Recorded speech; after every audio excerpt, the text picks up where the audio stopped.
How many of you have seen something like this before? After studying for 4 years in the university, this man is burning all his certificates because he believes that school is a scam. And today, he's here to share his story. My name is Alvin Olutimain Ilenre. You can call me Olu Alvin. After 13 years of graduating from the university, I couldn't secure a job no matter how hard I tried. I became depressed and I ended up burning my certificates. This is my story. Oh my goodness, I can't believe you're confident enough to burn your school certificate. Why did you do that? Okay, it came from a long time of depression, and like I said when we were talking, not be able to find a secure job. Over time, there were times where I even went to look for menial jobs, and the kind of jobs I got, I didn't need to use my certificate, and the pay was not even taking me home. You get jobs at the end of the day, you have to borrow money to still go and do that job. So it was so depressing and mentally draining. Oh my goodness. So after spending 4 years in university, you couldn't secure yourself a job. And the jobs you were able to find, they didn't require a certificate. At all. What did you study in school? History and International Studies, and from a private university. So the pain of the kind of amount used for school fees already was really, weighing me down on its own.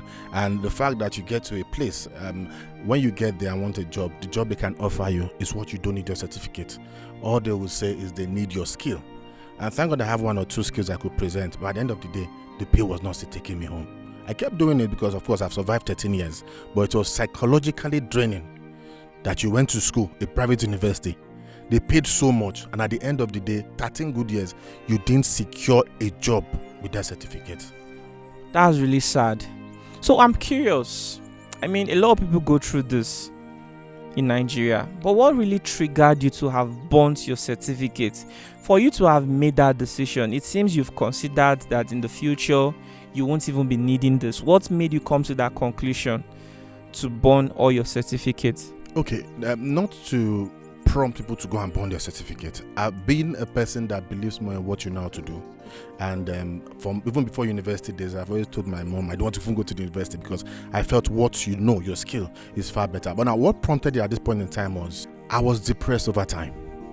From some few years ago, my father was unalived in his house. And then I stumbled on his body after 3 days. Wow. Yes, after 3 days. And I think that was where the whole depression started, because I think I didn't have closure. I was the one that stumbled on it. I was the one that cleaned the whole stain on the ground because he had injuries in the middle of his head. And coupled with the fact that family members were not buoyant enough to say, let's start a case. So it lingered in me. Before now, I was in the film industry. Before that point in time, I was in the film industry doing modeling, and then I could, buy 1 or 2 equipment. At the point in time, I even directed a cinema movie, and it was supposed to be my big break because I believe in my skill. After looking for a job, not that I just stumbled on going into film, it's after looking for a job. This thing I'm talking about was like 2016. So I've looked for a job while I was hustling, doing my modeling and everything, and I didn't get. I kept looking, not that I stopped, but I had to use the skill I had. So I was supposed to have my big break after doing some movies and acting in some movies. Had my first caricature production, it's still online, working in Oblivion. But this was also my big break where I did a movie. I didn't plan for a cinema movie. We shot in 6 days, and it came out that Silverbird liked it and said it's going to cinema. So it's supposed to be my big break, and lo and behold, as we were planning the premiere, which I told my dad that something good is about to happen to me. And then a day before my birthday is on the 11th of January.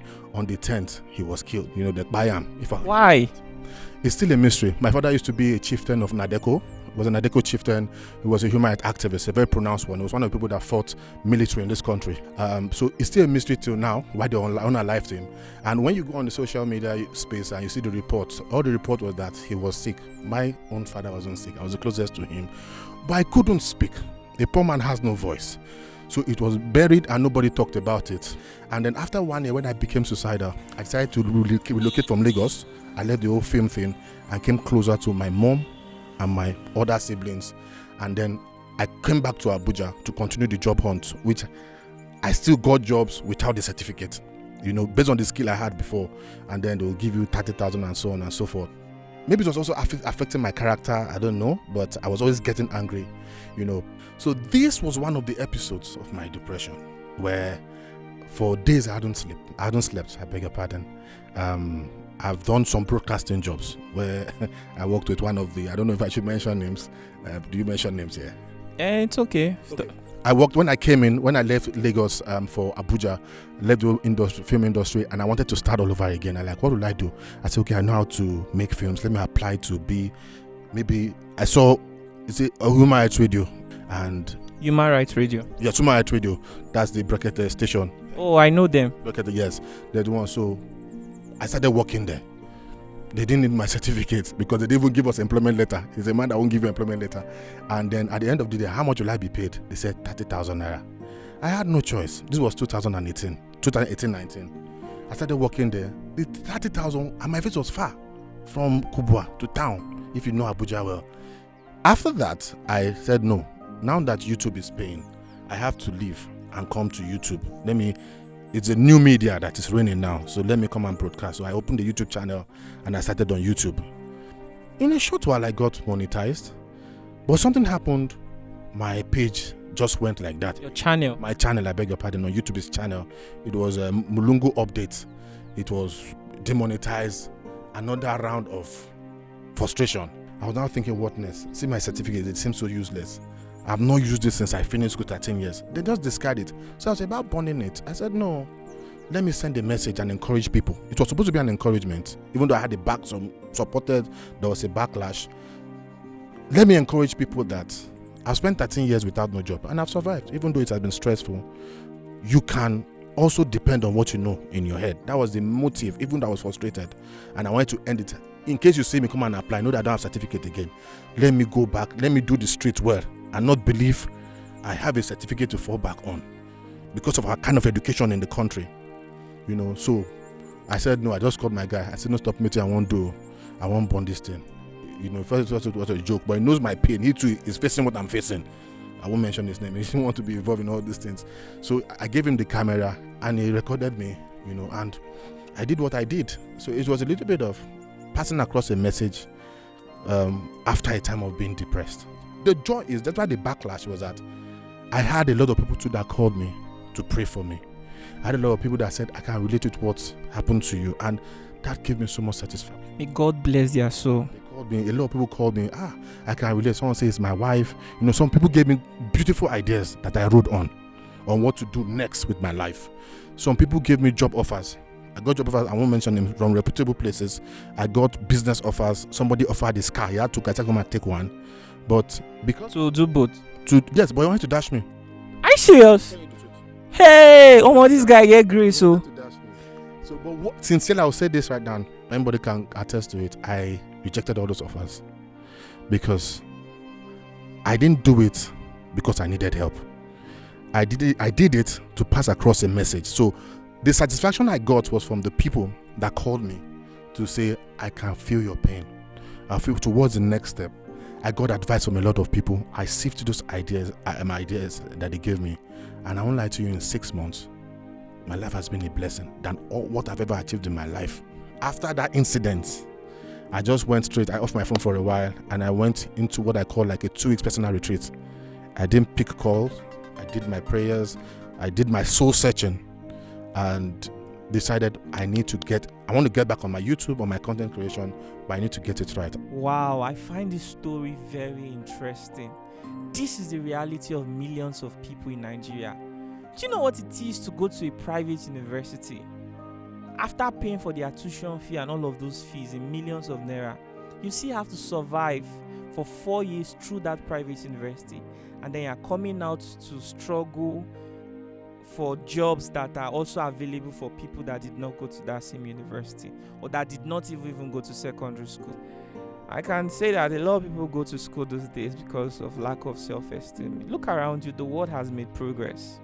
You don't really need to go to a school. I'm not discouraging it. Education is important. But people need to understand the importance of what education is. Education is not just going to a school. So parents, I think if you're watching this video, it is not by chance. This is an indication that you need to change your perspective about investing in your children. Invest in skills. Skills are very important. You know something I realized? When you pay for JAMB, you see the university section. They'll ask you what's your first choice university. They'll say, okay, if they don't give you university, what of polytechnic, college of education? So you get to pick. There's also a part for skills acquisition. There are institutions where they train you on skills. But how many persons get to feel that part? That part is the part that nobody even attends to. Nobody even looks at it, because nobody thinks that skill is something valuable until they come into the labor market and realize that to become successful, you have to be able to create value. And what is value? Value is knowledge and skill.